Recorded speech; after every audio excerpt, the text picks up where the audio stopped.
माय माऊली नमस्कार. विविध कथासार ग्रंथातून श्रीराम कथामृताचे अभिवाचन करत आहे. लाभ घ्या, लाभ द्या. बोला जय श्रीराम. श्रवण केलं तर जय श्रीराम लिहायला विसरू नका. श्री गणेशाय नमः, श्री सरस्वते नमः, श्री कुलदेवताय नमः, श्री रामचंद्राय नमः. भाग 53. केवटाचा पूर्वजन्म कासवाचा. रामचरित मानसातला अद्भुत प्रसंग होय.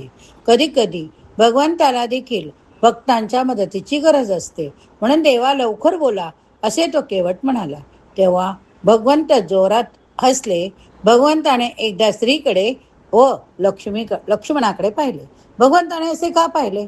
येथे भगवंतांना त्या दोघांना असे सुचवायचे होते की तुम्ही करता आणि मला भरावे लागते, हे तुमच्या वागण्याचे फळ.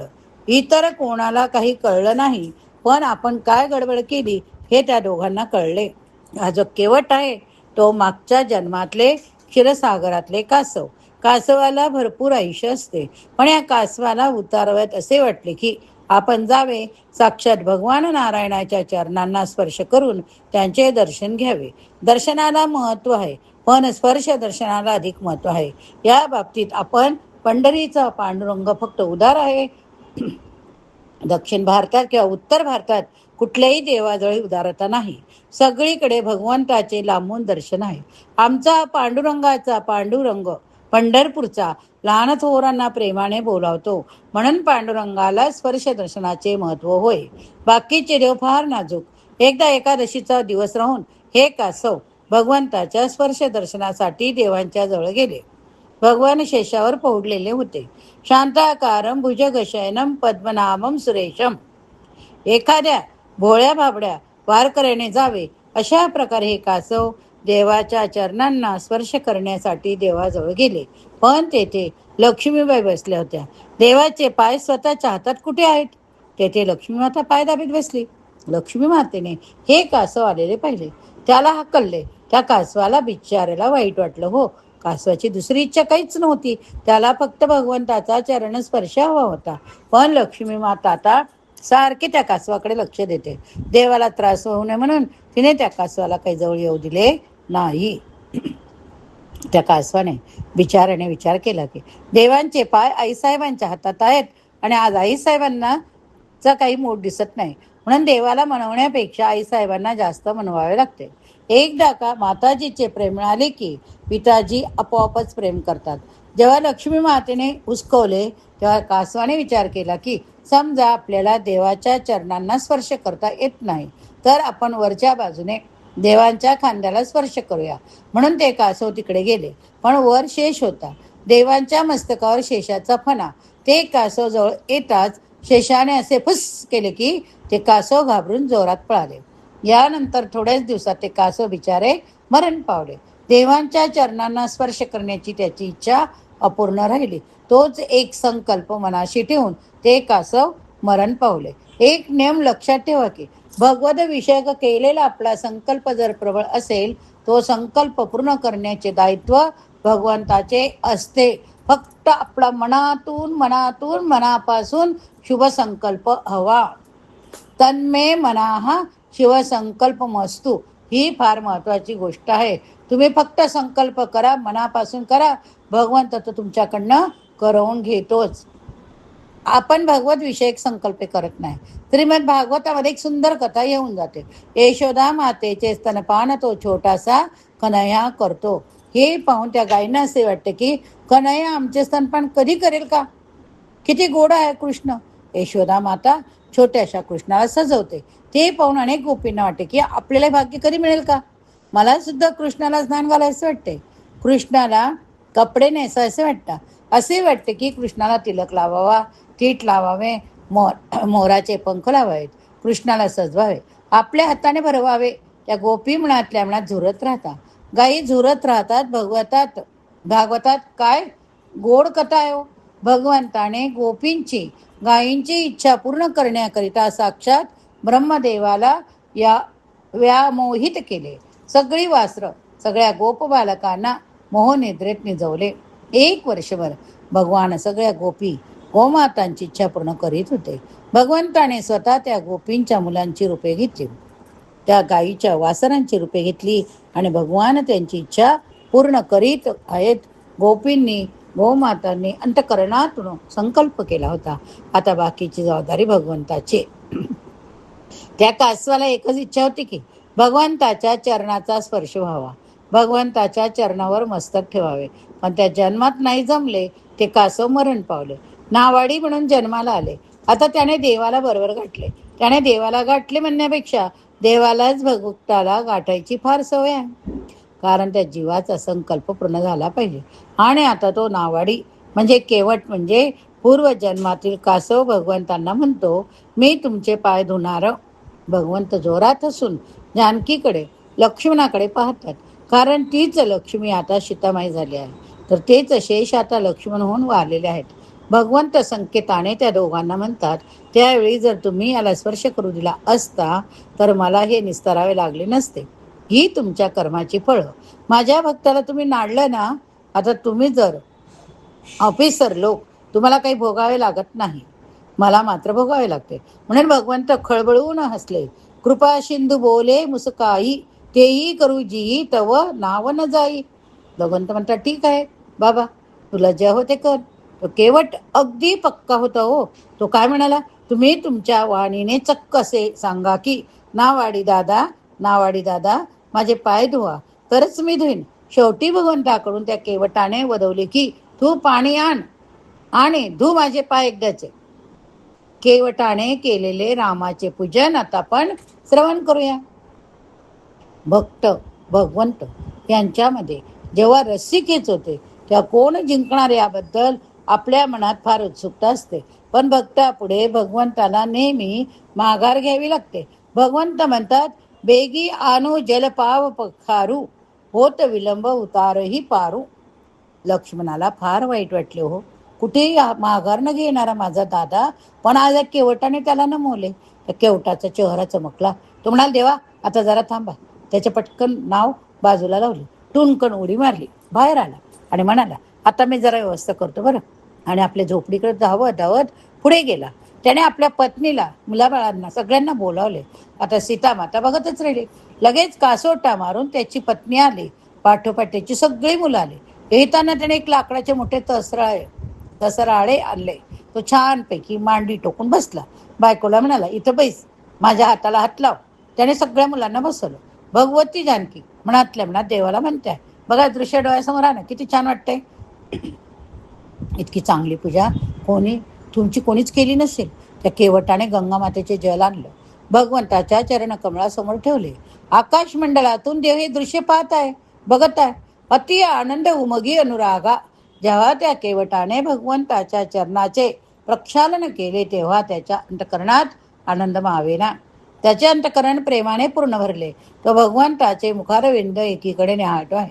ज्ञानेश्वर माऊलीने ज्ञानेश्वरीत वाढत तेनी प्रेमे असे म्हटले. भक्तीमध्ये प्रेम सातत्याने वाढत जावे, प्रेम प्रवृत्त होत जावे. भगवंताची कथा ऐकत असताना पुन्हा पुन्हा प्रत्येक कथेमध्ये प्रेम दुणावत जावे. अन्य कथांचा कंटाळा येतो, पण भगवंताची कथा कंटाळवाणी नाही. एकदा ऐकले आता पुन्हा काय ऐकायचे असे भगवंताच्या कथेबाबत होत नाही. नवीन आणि जुने याचा प्रश्न या ठिकाणी नाही. भगवंताची कथा भगवंताची माहिती मिळवण्याकरता नाही. भगवंताची कथा रसामध्ये डुंबण्याकरता आहे. कथेचा हेतू भिन्न. दरवेळेला तीच कथा, दरवेळेला नवनवीन प्रेम, आणि हा अनुभव कोणालाही घेता येईल. ज्या चरण कमळाची सेवा भगवती रुक्मिणी रात्रंदिवस करते, त्या चरण कमळाचे प्रक्षालन किती प्रेमाने तो केवट करतो आहे. अति आनंद उमगी अनुरागा. चरण सरोज पखरान लागा.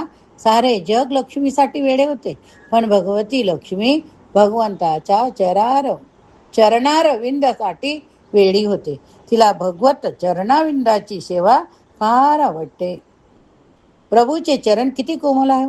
भगवती जानकीला भगवंताच्या चरणाची सेवा करताना मनामध्ये सारखे जाणवते की माझ्या कठोर हाताचा त्रास देवाला होत नाही ना. ही गंगा माता त्या भगवंताच्या चरणापासून जन्माला आली. आज त्याच गंगा मातेच्या जलाने प्रभूंच्या कोमल चरणाची सेवा केवट करतो आहे. हळूहळू व्यवस्थित सावकाशपणे तो पाय धुत आहे. प्रभू विचारतात, नावाडी दादा झालं का रे? नावाडी म्हणाले, थोडं राहिलो, जरा सावकाश होऊ द्या. कुठे एखादा मातीचा कण राहिला तर? मनसोक्त सेवा करतो. मधूनच लक्ष्मणाकडे पाहतो आणि सीतामाईकडे बघतो. त्या दोघांनाही संधी कधी मिळाली नव्हती. मनातल्या मनात त्या केवटाने म्हटले, नुसता स्पर्श नाही केला राव, दामदुपटीने नाही, चौपटीने व्याज घेतले. शेवटी चरण प्रक्षालन पूर्ण झाल्यावर तो भगवंतांना म्हणतो, देवाताही पाय असे अधांतरी ठरा, जमिनीवर टेकवू नका. त्याला परत धूळ लागली तर मला परत धुवायला लागेल. भगवानांचे अधांतरी धरले. तेवढ्यात केवटाच्या लक्षात आलं की असे अधांतरी पाय ठेवल्याने भगवंताला त्रास होईल. म्हणून त्याने पटकन आपल्या डोक्यावरील मुंडासे काढले.